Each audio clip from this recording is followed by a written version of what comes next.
So hello everyone and welcome to Career Launcher. So in today's class, we are going to discuss a very unfortunate incident that actually happened on 21st June, that is on Sunday, Tamil Nadu gas leak. So basically there is a city in Tamil Nadu where we have seen a gas leak in seafood export unit. So we will be talking about this in this regard in detail. So we'll discuss the gas leak that has happened.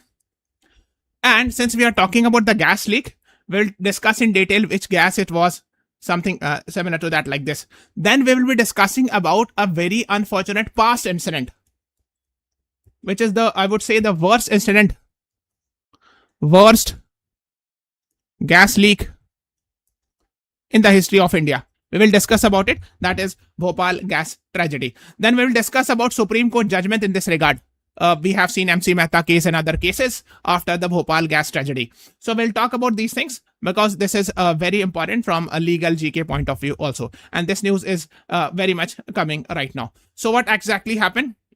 So basically in the state of Tamil Nadu, ammonia gas leak happened. 7 women died in gas leak in Thiruvullar seafood factory. That is what you should be knowing. Now, first of all, what is the name of the gas? So the name of the gas is ammonia. So ammonia is NH3. I'm sure you must be aware. If you have read chemistry, it is like this. And this ammonia is used for various purposes, etc. and all. I'm sure you must be aware. For example, even for making urea and others, ammonia is very much there. Okay. Now, so 7 women died during treatment on Sunday, 21st June. This is what we are talking about. After being infected or affected with major ammonia gas leak. So basically, there's a district, Thiruvullar district in Tamil Nadu. So let us first see the region where actually this unfortunate incident happened. So this is the state of Tamil Nadu. And when you zoom it, so basically, okay, this is the state of Tamil Nadu. This is Tamil Nadu. This is Chennai, the capital. Somewhere here you will find the main Puducherry. Now, and here actually just north of Chennai, here you will find actually a place called as Thiruvullar, where this unfortunate incident actually happened. So that is what is being talked about. 7 women have died yet till now. And actually there was a seafood processing unit. You know seafood? So like one of the best example of seafood can be fish. And there are other, basically it is a coastal area. And I'm sure you must be aware. At least you should be aware of this. I hope so. That this coast is called as Tamil Nadu coast is called as Coromandel coast. And this Kerala's coast is called as Malabar coast. Now, in the name of Malabar coast, there is a naval exercise called as Malabar exercise. Please answer me in the comment section. Which are the countries involved in Malabar exercise? Now, and similarly, we have this one, and this one is actually called as Konkan coast, around Goa, Maharashtra region, Konkan coast, right? So basically, Tamil Nadu is a coastal region, so you will find a lot of seafood there. So there was a seafood processing factory. It's a private company where actually this incident happened. So basically, overall, it is saying that almost 67 workers were affected and they were taken to hospital, but 7 women actually have died, which is a very unfortunate thing. Okay, so these are the name of the hospital where actually they are being treated. Now, let us talk about it. So Tamil Nadu ammonia gas leak, 7 women died in gas leak. Yes, that is what is being talked about. And the district collector, that is the district magistrate DM, visited the factory site and met with parents at the hospital. That is what you should be knowing. Now, 7 dead, 9 critical in gas leak at Tamil Nadu sea factory. CM orders probe. That is what you should be knowing. And most of them were actually migrant laborers, mostly women. That is what is being talked about. The name of the factory is St. Peter's Paul Seafood Export Private Limited. That is the name of the factory. And most of the migrant worker had actually come from Assam, Odisha, Jharkhand. So, and from these regions. So I'm sure you must be aware a lot of people from this Assam, Odisha, Jharkhand, actually they go to Tamil Nadu, etc., South India to actually get jobs, etc., to work as a migrant laborer and earn money and send back money to their houses, etc. So most of them are actually migrant workers. So what happened was the company had provided them accommodation, means there was actually the company had provided them the houses, etc., where these workers were living. And I'm sure you must be aware, 21st June was actually Sunday. units weekly holiday. So, and many workers were inside the accommodation. So they were actually inside their houses instead of being in the factory.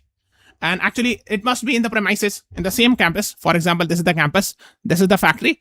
Let's say I'm writing F for factory. So somewhere here would be the accommodation or their houses in the same premises. So when the gas leaked actually, and perhaps there were very less people in the factory, or on that day there might be a leave or a holiday. So when the gas leaked actually, it entered into their accommodation or the houses, and actually it proved deadly for them. So that is what is being talked about here. Now, let's move on. According to the police sources, the ammonia leak originated from seafood processing unit. So I've told you ammonia gas, this is ammonia. And of course, this is a harmful gas. And quickly affected the residential area inside the campus. Many workers complained of breathing difficulties. So when they realized that there's something leaking, and when they were breathing it, they were actually having pain actually, or they were not able to breathe properly, and some of them had bleeding from mouths and noses. Okay. The matter was immediately informed, and 67 workers were taken to the hospitals, etc. Were rushed to local medical centers. Okay, out of them, 46 were admitted to hospital, Vale Hospital, and 21 to Venkateshwar Hospital. So hospital name is not important, but you should know the facts. Then we'll be discussing about the Supreme Court judgment in this regard, absolute liability and strict liability, etc. Okay.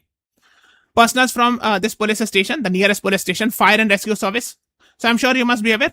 The fire services also is actually a part of police services. Then the revenue department, health department also rushed to help actually them. So the district administration, following a request from district administration, NDRF team, this is very important, deployed with chemical, biological, radiological, nuclear response. So they came wearing the dress. So basically, I'm sure you must be aware what is NDRF. This is National Disaster Response Force. They generally wear, whenever there is a flood, they come up with orange dresses, etc. NDRF is actually controlled. This is, we have NDRF, National Disaster Response Force, at the center level. Similarly, at state level, we have SDRF, State Disaster Response Force. Similarly, at district level, we have DDRF, District Disaster Response Force, under the Disaster Management Act. National Disaster. So basically, NDRF works under National Disaster Management Authority of Home Ministry. Okay. And of course, NDRF is headed by an IPS officer. The nodal ministry is Home Ministry. But please remember, NDMA is headed by the Prime Minister. Okay.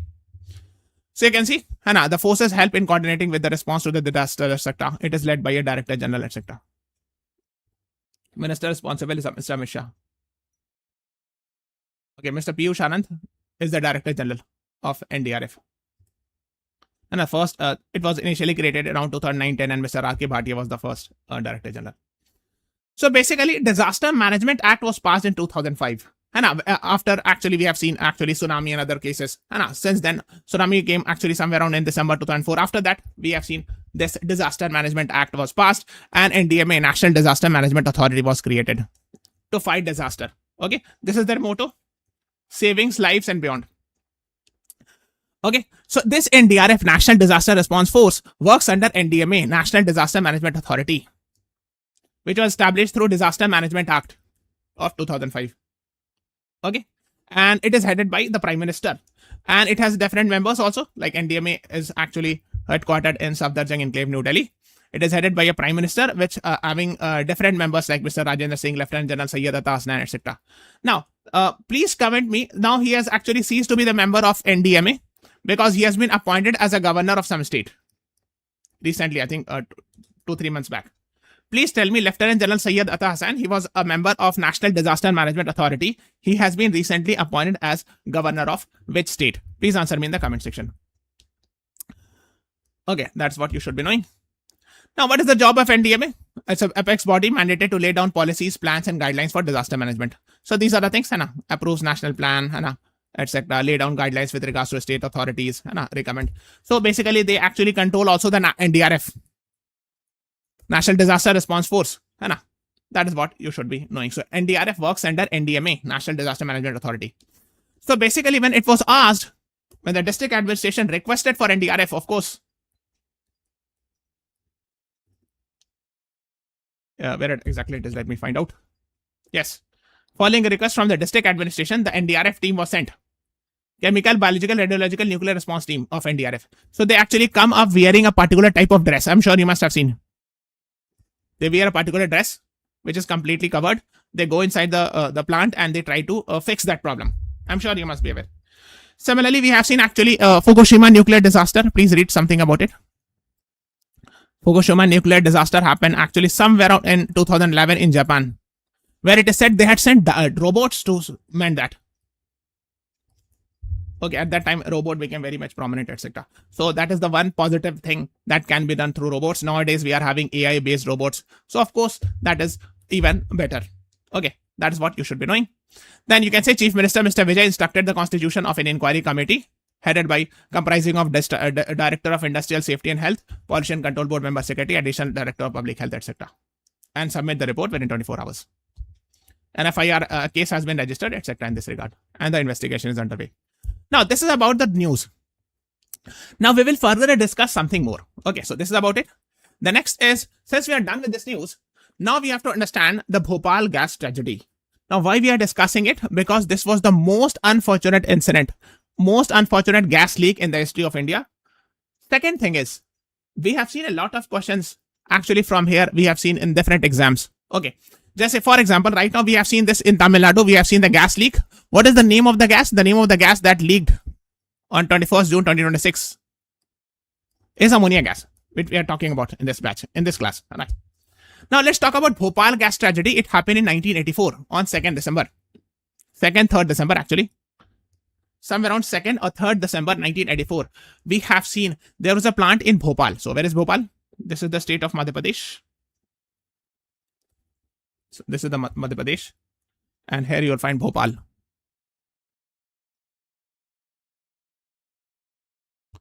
In Bhopal, Union Carbide India Limited was a pesticide plant.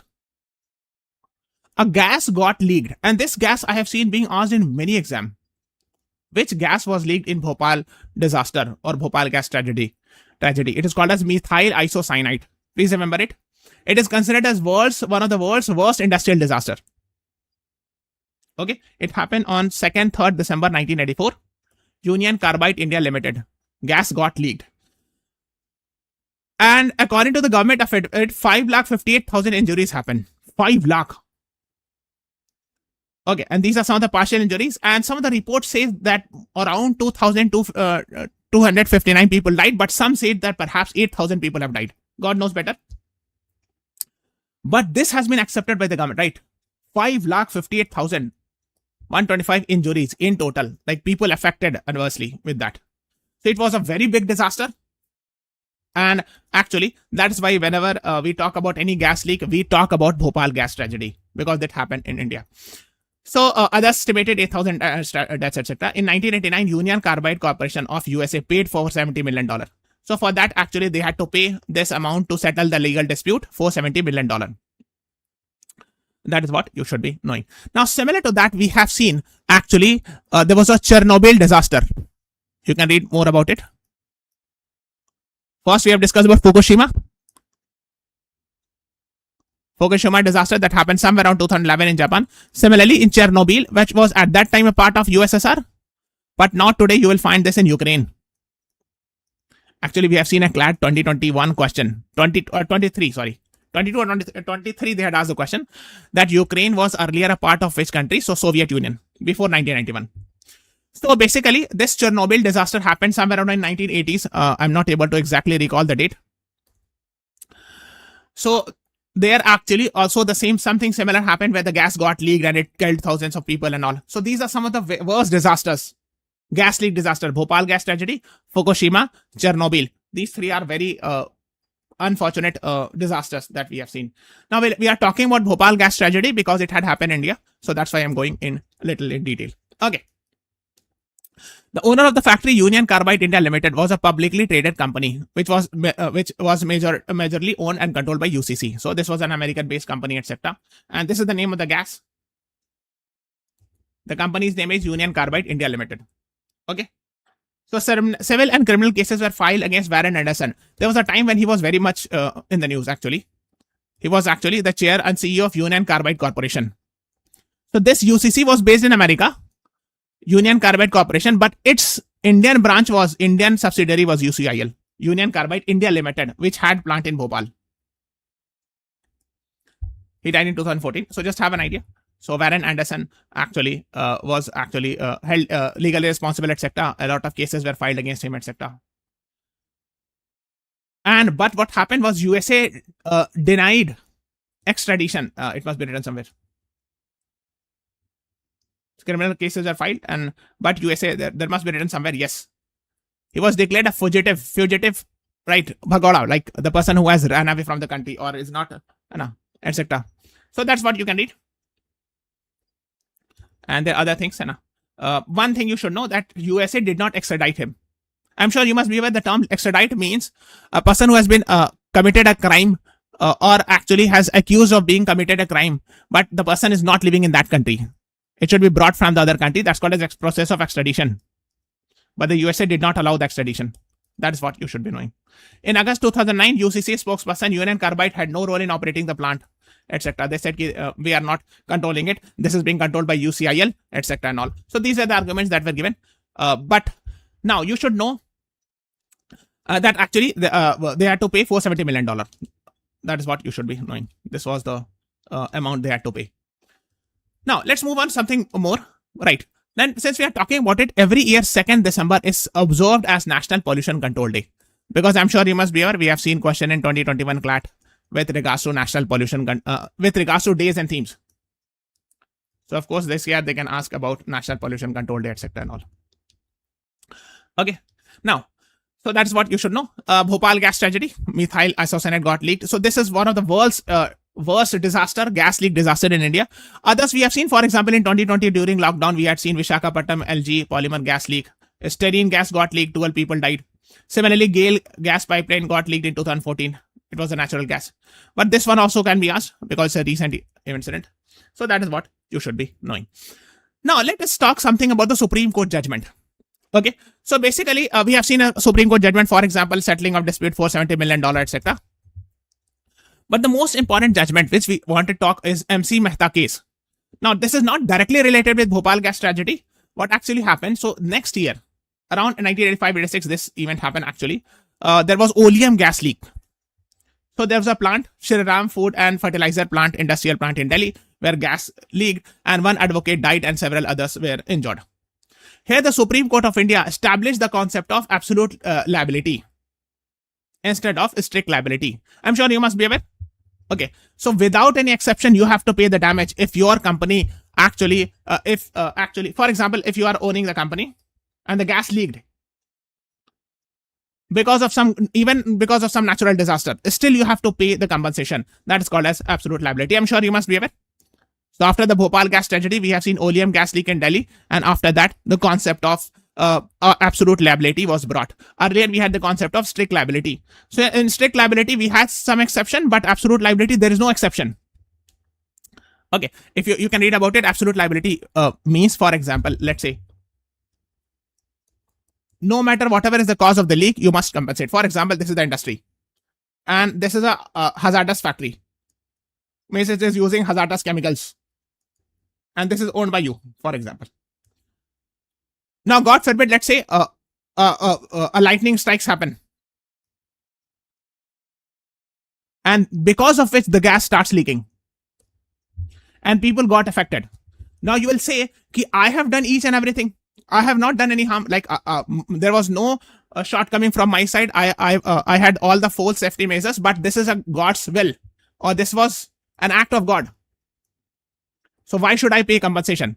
But absolute liability says that yes, still you have to pay the compensation. There is no exception, even if you have taken all the possible precautions.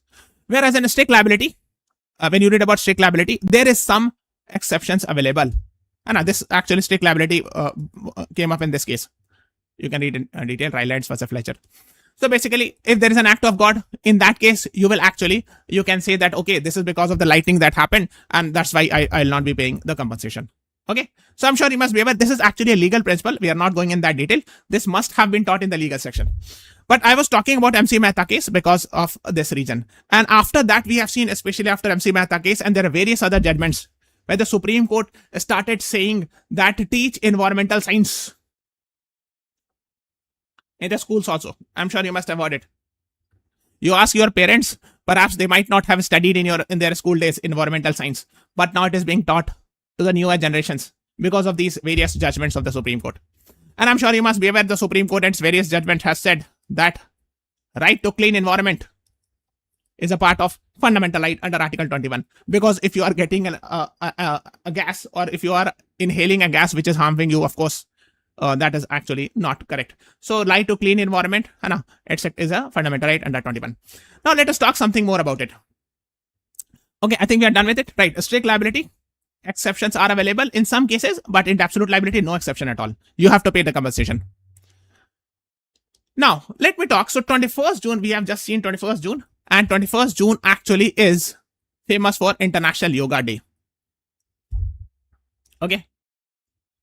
I have few questions. You have to write in the answer after the, this is a recorded video. So you have to write in the comments. First, you have to tell me what was the theme for 2026. Next is, there's a philosophy called a Shad Darshan. Actually, which means there are 6 schools of thought in Hinduism. So 6 schools of philosophy. So one of them is actually yoga. You tell me all the other 5 schools, plus tell me who is considered as founder of yoga. Okay. Next, 21st June is the longest day in Northern Hemisphere. Okay. I'm sure you must be aware. There is a technical term that's called a summer solstice for that. This you should be knowing about, right? Now, this is the longest day in Northern Hemisphere. You have to tell me what is the shortest day in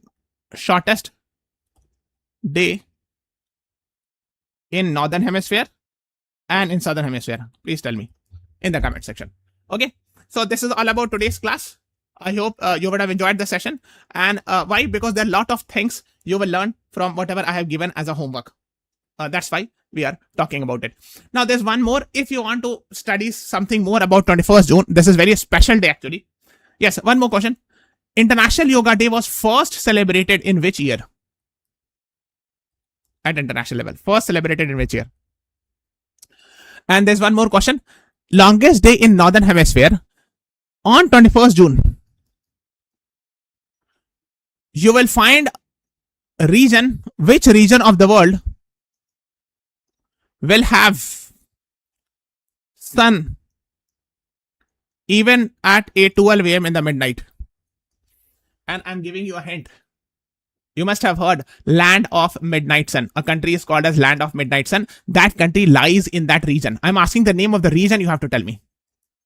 So these are some of the homeworks that you are supposed to do. Okay. So this is all about today's class. Thank you, everyone. Please press the like button. Subscribe to our channel. Thanks for watching. Have a nice day.